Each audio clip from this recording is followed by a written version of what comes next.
നമസ്കാരം. യുദ്ധം പൂർണ്ണമായി അവസാനിക്കുകയും ശാശ്വതമായ സമാധാനം കൈവരിക്കുകയും ചെയ്യുന്നതുവരെ ഹോർമോസ് കടലിടുക്കിലെ കർശനമായ നിരീക്ഷണവും നിയന്ത്രണവും തുടരുമെന്ന തങ്ങളുടെ നയം ഇറാന്റെ പരമോന്നത ദേശീയ സുരക്ഷാ കൗൺസിൽ വ്യക്തമാക്കിയിരിക്കുകയാണ്.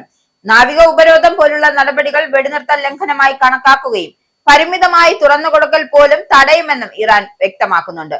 നേരത്തെ ലെബനിൽ വെടിനിർത്തൽ പ്രഖ്യാപിച്ചതിനെ തുടർന്ന് ഹോർമൂസ് തുറക്കുകയും US നാവിക ഉപരോധം പിൻവലിക്കാത്തതിനെ തുടർന്ന് 24 മണിക്കൂറുകൾ അടയ്ക്കുകയും ചെയ്തിരുന്നു. ഇതിന് പിന്നാലെയാണ് ഇറാന്റെ പരമോന്നത ദേശീയ സുരക്ഷാ കൗൺസിൽ പ്രസ്താവന ഇറക്കിയിരിക്കുന്നതും. അമേരിക്കയുടെ ചർച്ചകൾക്കുള്ള അഭ്യർത്ഥനകളെയും തുടർന്ന് പാകിസ്ഥാൻ വഴിയുള്ള മധ്യസ്ഥതയിലൂടെയുള്ള ഒരു കരട് ചട്ടക്കൂടിനെയും അടിസ്ഥാനമാക്കി സംഘർഷം അവസാനിപ്പിക്കുക എന്ന ലക്ഷ്യത്തോടെയാണ് ഇറാൻ ചർച്ചകൾക്ക് സമ്മതിച്ചതെന്നും പ്രസ്താവനയിൽ പറയുന്നുണ്ട്. എന്തായാലും ചർച്ചയിലെ പ്രധാന നിലപാടുകളിൽ വിട്ടുവീഴ്ച ചെയ്യില്ല എന്ന് തങ്ങൾ വാദിച്ചു. ഇറാൻ തള്ളിക്കളഞ്ഞ അധിക ആവശ്യങ്ങൾ ഉന്നയിച്ചതിലാണ് ചർച്ചകൾ പരാജയപ്പെട്ടു എന്നാണ് ഇറാന്റെ വ്യക്തമാക്കൽ. എന്തായാലും പാകിസ്ഥാൻ വഴിയുള്ള മധ്യസ്ഥതയുടെ പുതിയ നിർദ്ദേശങ്ങൾ അടുത്തിടെ ലഭിച്ചതായും അവ നിലവിൽ പരിശോധിച്ചു വരികയാണ് എന്നും രണ്ടാം ഘട്ട ചർച്ചയെ സൂചിപ്പിച്ച് പറയുന്നുണ്ട്. താൽക്കാലിക വെടിനിർത്തൽ സ്വീകരിക്കുന്നതിനുള്ള പ്രധാന മുൻ വ്യവസ്ഥകളിലൊന്ന് ലെബനിൽ ഉൾപ്പെടെയുള്ള വെടിനിർത്തൽ ഉണ്ടാകണം എന്നതായിരുന്നു. എന്നാൽ സയനിസ്റ്റ് ഭരണം തുടക്കം മുതലേ ലെബനും ഹിസ്ബുള്ളയ്ക്കും നേരെ ക്രൂരമായ ആക്രമണങ്ങൾ നടത്തി ഇതിനെ ലംഘിച്ചു. സയനിസ്റ്റ് ഭരണകൂടം പിന്നീട് ലെബനിൽ വെടിനിർത്തലിന് സമ്മതിച്ചു.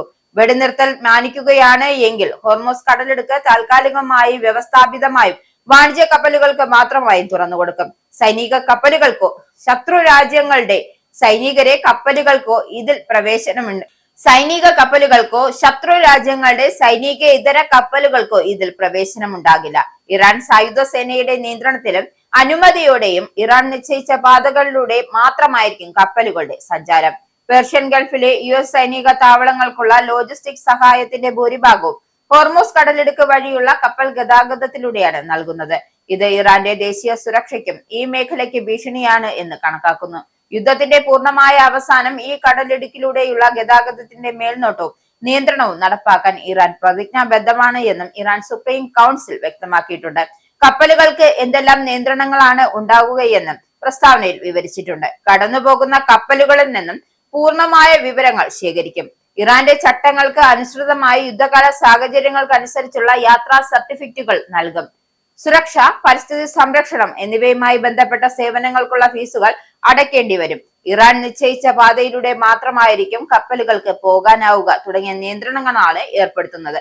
എന്നാൽ കപ്പൽ ഗതാഗതം തടസ്സപ്പെടുത്താൻ ശ്രമിക്കുകയോ നാവിക ഉപരോധം പോലുള്ള നടപടികൾ ഏർപ്പെടുത്തുകയോ ചെയ്യുന്നിടത്തോളം കാലം അതിനെ വെടിനിർത്തൽ ലംഘനമായി കണക്കാക്കുമെന്നും ഹോർമൂസ് അടച്ചിടുമെന്നും ഇറാൻ പറയുന്നുണ്ട്.